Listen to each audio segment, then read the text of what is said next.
Welcome to the bold analysis, ladies and gentlemen. Today, the 6th of August, 2 days to the D-Day Kenyan election.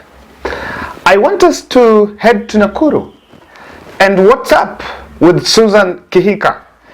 Who do you think is going to carry the day in Nakuru?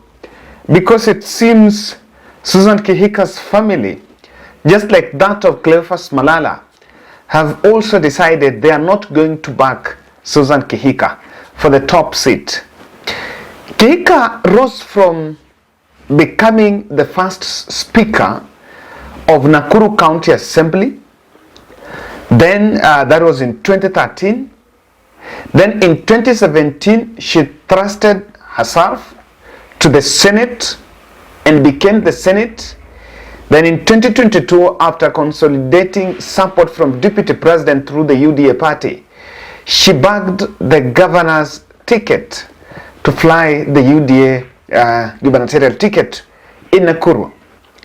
But it seems she's facing competition from Lee Kinyanjui, who is struggling to defend that seat. The first governor of Nakuru did not make it in 2017, and Nakuru is one of the counties that in the first dispensation of devolved government, they got one governor. In 2017, they changed the guard.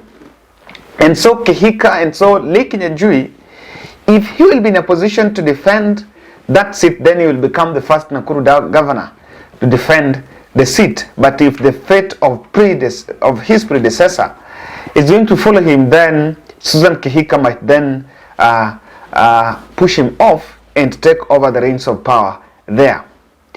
Ruto has been campaigning for Susan Kihika there for long, despite of facing a little bit of hiccups after Bahati Member of Parliament, Kimani Ngunjiri, came out to endorse Lee. And I think in the last time I was in Nakuru, I realized that Lee Kinyanjui is not doing bad. I was in a position to get all the Afraha way, and then I had some time in Kanu Street. I spoke to wale watu wanauza maji hapo. Yes, and I was being told that as much as Nakuru may not is a county that is cosmopolitan because it attracts supports from both, but Lee Kinyanjui seems to be appealing to both the Kalenjin and the Kikuyu voters there. The first challenge that Kihika had to face is to go and denounce the dynasty in her. And I think it became so difficult, even in her campaigns, to portray herself as a hustler, while in real sense, she's a dynasty. Because Kihika Senior, Susan Kihika's father, was a political stalwart in Moi's regime.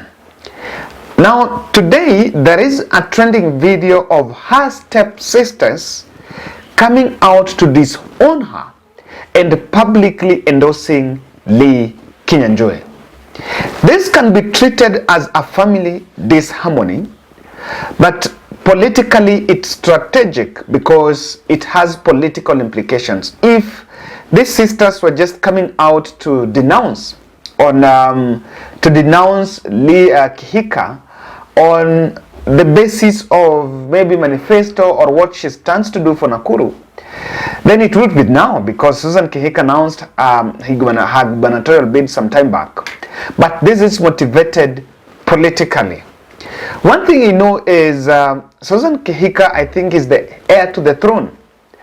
And I don't want to be seen to defend her, but of course you will always, in a family setup, you will always find out that you will not get along with everyone. And sometimes the rights of one, many people normally don't appreciate.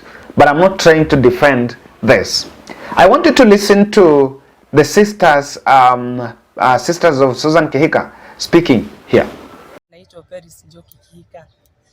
The current senator ni sister yangu, step sister wa bibi wa pili. Nimekuja hapa kwa niaba ya wananchi, niwasihi tafadhalini msichague msichana my sister ni yale mambo amenitendea kutoka since 2013.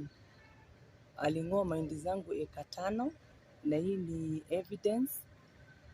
Na pia 2015 mwezi wa June akanipeleka jela, nikakaa jela 16 days, nikafanya Court of Appeal, High Court na Rachel Rotich. Kesi katubu jo alikuwa ananiekelea makosa. Disemba tarehe 29 saa 6 usiku alileta goons, wakakuja wakabomoa vibanda zote. Na wasihi wananchi, msijaribu kuchagua huyo akuwe gavana wenu. Kama ananitendea hivi kama dada yake, na je mwananchi wa kawaida atawamaliza? Tafadhalini msimchague, wacha Lee amalize kazi yake. Majina ni Caroline Wanjiku Kihika. Senator Susan ni my step sister. Boma ya pili, mimi ni wa boma ya 3.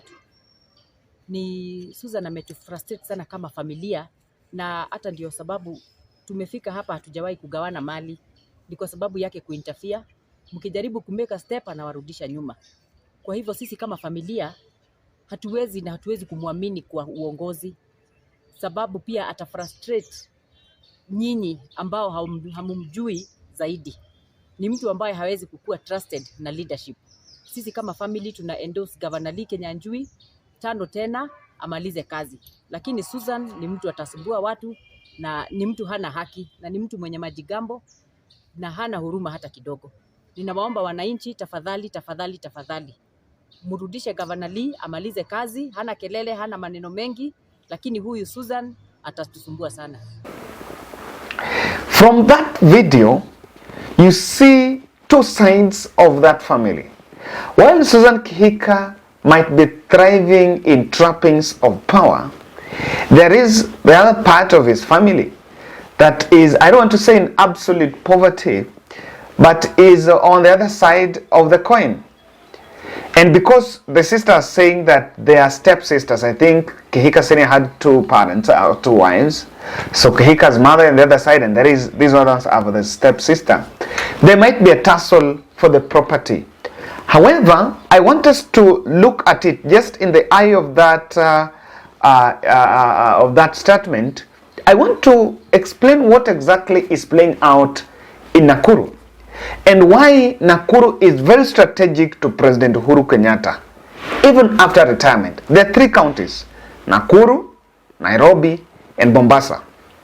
If there are 2 places that, if there are politicians that, or governors that Uhuru Kenyatta has publicly endorsed, that is Lee Kinyanjui in Nakuru, and also Mombasa, Nasir, he has publicly endorsed.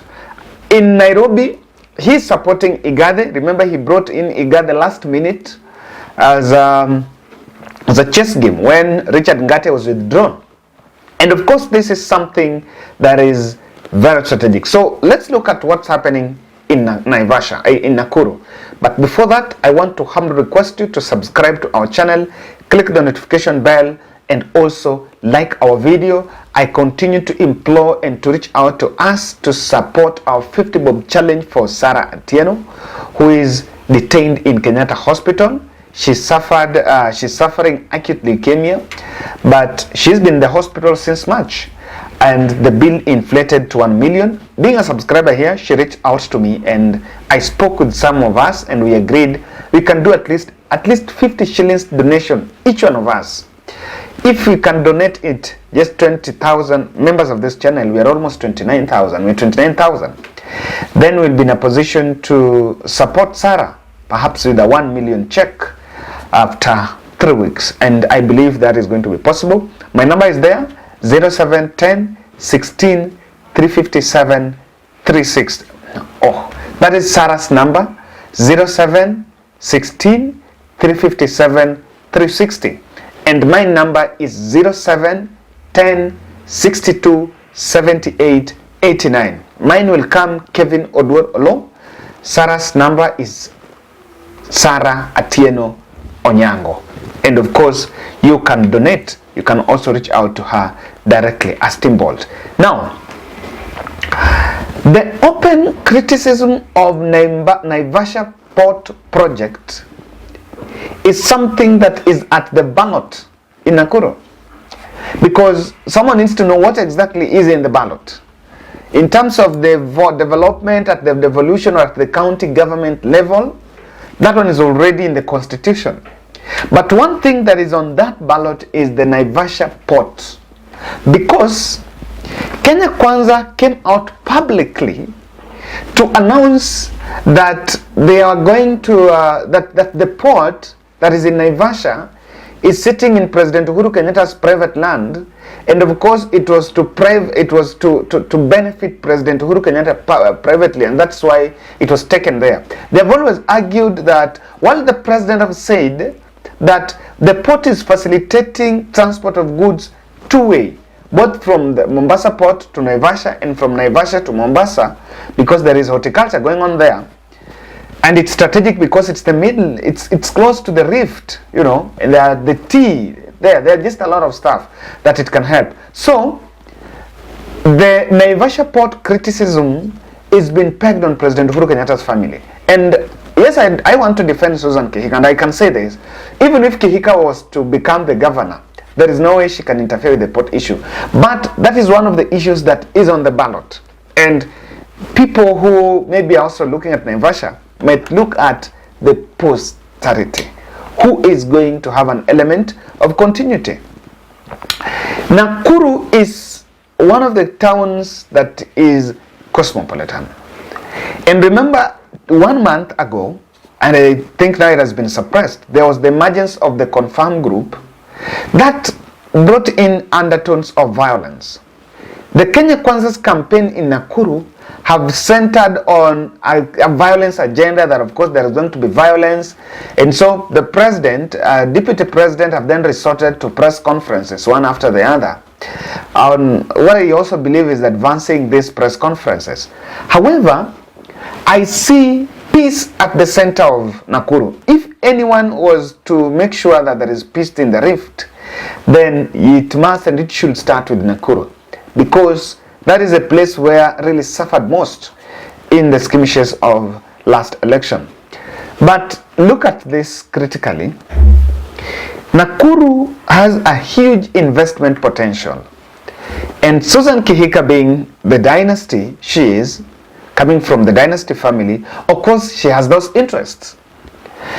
One of the things that will be is, even Lee Kinyanjui is a politician and is an entrepreneur, he also have those investment ambitions, or rather interests. The huge commercial interests in Nakuru are playing out on who is going to be the next governor. He's getting support. She's getting support from Samburu, the husband, who is also a mogul there. And there are people who coalesce around. And by the way, I can say that if someone was to advise her, I think she would have just make sure that the husband is pushed to the periphery of those campaigns, because sometimes when the husband pushes you, when the husband is before you, as much as it's seen as one trying to, for security purposes or something, but it creates another environment that you look like a project of the family. The same way with Purity Ngirishi. I think, I love the fact that Purity Ngirishi in Nakuru, she decided that she's going to run the show alone. You will not see the husband in the podium. But Susan Kihika has been campaigning and sharing photos of the husband attending the rallies and the events together in her social media pages. So that to me is there. This conflict of the investment interest can also play out. And these are some of the things that are on the ballot there. Ruto's grip of the rift, because rift starts there. If you want to control the rift, even post-election, anything, he's there to control. I don't think he's so much into who becomes the governor or who wins. What Ruto really wants is also to control the rift. And controlling the rift might be very strategic by taking over Nakuru. Ladies and gentlemen, in the wake of that clip, what do you think? Is it a family affair? And again, who are you, do you think?